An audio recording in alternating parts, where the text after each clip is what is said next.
Hey guys, so yesterday I watched the latest Two Sides of Five video where those guys, the one guy in California and the guy in Maine, they talked about the 4 phases of retirement. And I wanted to offer kind of my take on that as an hourly financial planner because I've worked with a lot of people working their way through these different phases. And I definitely agree. There's something to this idea of phases of retirement. I've seen people go through them very well and also, on the other hand, very poorly. So I wanted to see if I could share some lessons and some things I've witnessed as a third party. So hopefully that you can think about these things ahead of time and avoid some of the pitfalls that people will trip up over in retirement. So let's go ahead and get started. I'm Zach Lundak. I'm an hourly financial planner, and welcome to my channel.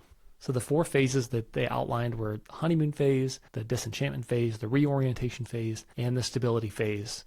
I want to look at the difference between time and money in each of these phases because sometimes they're at odds. It's definitely the most evident time where there's a big difference between how you feel about your time and how you feel about your money. Typically, the honeymoon phase is very exciting. Clients in this phase are just so grateful. They have so much more control of their schedule. They don't have to answer to employees or their boss, and they feel a sense of freedom that they haven't felt in a very, very long time. And they often feel like a new person. It's also exciting because as financial advisors, we often get to hear and facilitate big goals that they want to accomplish, whether it be trips or furnishing a new house or new vehicles or gifts that they want to make. It's just a lot of big things that they want to do for a long time. They're able to get some of this stuff done in the honeymoon phase. On the other extreme, this is the hardest time actually for managing your finances because when people are working, they very rarely actually look at their investment accounts, if at all. They might get a quarterly statement. They might check their app if they have a brokerage account from time to time, but they are not very concerned about the swings in the market. But that definitely changes in the honeymoon phase because your portfolio is a fixed number and you have to make it last for the rest of your retirement. So anytime the market has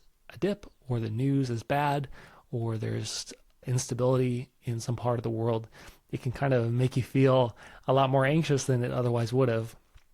The other big thing here is in the honeymoon phase with retirement, people are checking their accounts more, so they double, triple check transactions before they enter them. It's also the first time in a while that they might notice their accounts dip. You know, in between quarterly statements during your career, you're adding money in there, piling it in. And even if there's a decline in the middle of the quarter, typically by the end of a quarter, markets tend to go up over time. So it's not uncommon for people while they're working just to not notice dips in the market very often. So this is a lot different if you're checking it every day. If you've got it in a rollover, you have it on your Fidelity app, you can see it minute to minute. And if you're watching the news, you see the market downturn, you can open up your phone and check your balance immediately. And sometimes you can see on a particularly rough day, a loss equal to maybe your first year out of school, how much you earned in terms of wages. So that can be pretty distressing. So it's like 2 extremes at this phase is you're most excited about your schedule and your time, and you are most freaked out about your money and making it last in retirement. So one client who is memorable in this time period, he was able to accomplish a lifelong goal of buying a brand new truck with a check, and he was able to do that. He brought his daughter to the dealership and they ordered the truck ahead of time and picked it up, and we facilitated the cash being in his account so he could write a check. And it was really meaningful to him. He took amazing care of the vehicle, and it was just really special. So that was really cool. He was a person that he could have been driving those types of trucks for a lot longer if he had wanted to, but very frugal individual. But it was very meaningful to him that he was able to accomplish that goal. A client who definitely did not fare as well during this period. She was a woman who had just entered retirement. She had health issues at this time. She was also very upset with the current political climate in the country. And this was at the same time that the market had experienced a decline. We're heading into Christmas that year and the market was down about 20%. I will never forget sitting across the table from her.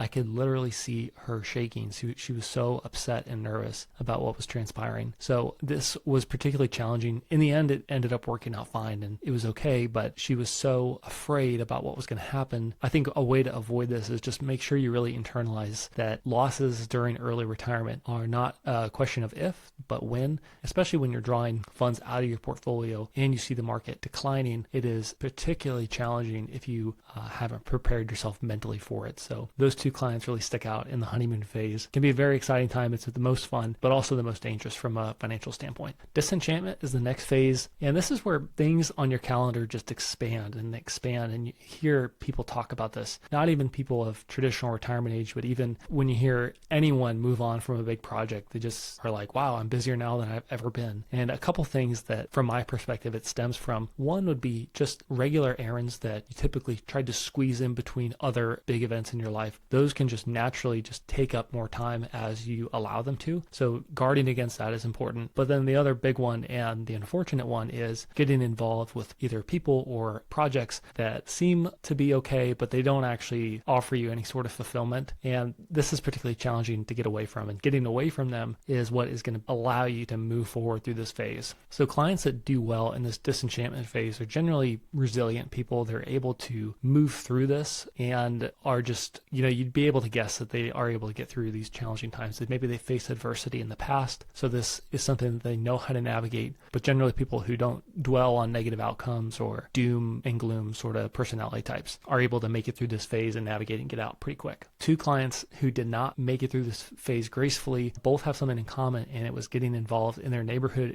HOA, which sounds rather benign, but let me tell you, it is a nightmare to get involved with these things. So any project or activity that is not giving you a feeling of gratitude at the end of it, or growth, please get away from them. It just causes unnecessary stress and drama and makes you feel not appreciated, basically, to giving your time and energy to a cause. It's noble in the beginning, want to help out your neighborhood or whatever organization it is, but just be very mindful of, is this serving me, as well as am I doing a good thing? So that reorientation phase is kind of just navigating out of this phase of disenchantment and getting back to some sort of sense of normalcy and settling in. It's difficult to get away from those activities and people that drain you of your time and energy. People will often tend to guilt trip you, even if they don't mean to, but it's very key to not let them do this. Finances in the reorientation phase are kind of cruising at this point. Some things that people evaluate tend to be like, hey, do I need to revisit my asset allocation? Do I need to rebalance? Have I done that in a while? It'll be, am I missing anything from a tax perspective? Maybe we've been through a couple tax seasons. And looking at the portfolio, there's definitely at this point going to be some assets that have done great and some underperforming assets as well. So a lot of people tend to take a look at that and say, do I need to trim anything from this portfolio? Do we need to not invest in that anymore? Or is there a good reason we should hold on to this? So clients who thrive in the reorientation phase, this is a continuation from that disenchantment phase. People who are resilient and are able to move through difficult times are going to find the most success here. And several clients come to mind who are kind of stuck in this disenchantment phase and aren't able to enter reorientation at all. And those are the most upsetting because you can see what's happening from a third party looking in. It's hard to really do anything though, because you really have to yourself pull yourself out of these sorts of periods in your life when things aren't going well. But it is challenging. I mean, it is good to be aware of though, because if you do find yourself in here, just the awareness of, oh, this can get better, I think it can help some people get to that stability phase as the light at the end of the tunnel. So stability is going to be healthy equilibrium. Finances at this point are going to be pretty much just on track, just maintenance at this point, comfortable with the plan, comfortable with the withdrawal strategy and the investment that we do pursue versus the investments we don't pursue. And the other really important part with the stability phase is just being able to focus all of your resources on things that are giving you energy and are just on track with your goals. They really fulfill you. You feel like you're making big progress and you're making lasting memories with the people that you care about. So that's definitely not everyone gets to this point, but those who are, they have this certain way about them. You can almost tell, even if you don't really know them, just the way they walk and they carry themselves and they speak, they have this like confidence about them. And it's not arrogance, but it's like, oh, we know what we're about. We know what we're doing. We're making progress. But everyone's just strived to get to this point because it's really, really neat to see. This certainly doesn't go well for everyone. Even if you do reach this point of stability, there are a couple of factors that I can think of that knock people out of this phase, and it's really not in their control. It could be one, it could be a relationship issue. It's typically with family, with kids. It could be extended family, but usually it's kids. Either some sort of tragedy besets their kids' family. Hard place to be. I mean, it's good to talk about it as a couple as to what you want to do for different situations, but it's so one-off and so out of left field most times that it's hard to even prepare for something like that. But that can be especially challenging in something where I have seen people in the stability phase just get totally rocked by something they didn't see coming. So even if you're in this phase, you have to be vigilant as to what's around the corner, how do we protect ourselves, financially, but also just emotionally too. So overall, I really like this concept from two sides of FI. I think it's helpful to visualize retirement in this way, and if you find yourself in one of these lull periods, just hang in there and keep going and know that you can get out of it if you're mindful about it. So don't get too worried, but you can progress through these phases, like they mentioned, at different rates. You can have multiple going on at the same time. So it's definitely not like a linear track that everyone follows to a T. So that's it, guys. Hope that's helpful. We'll see you later.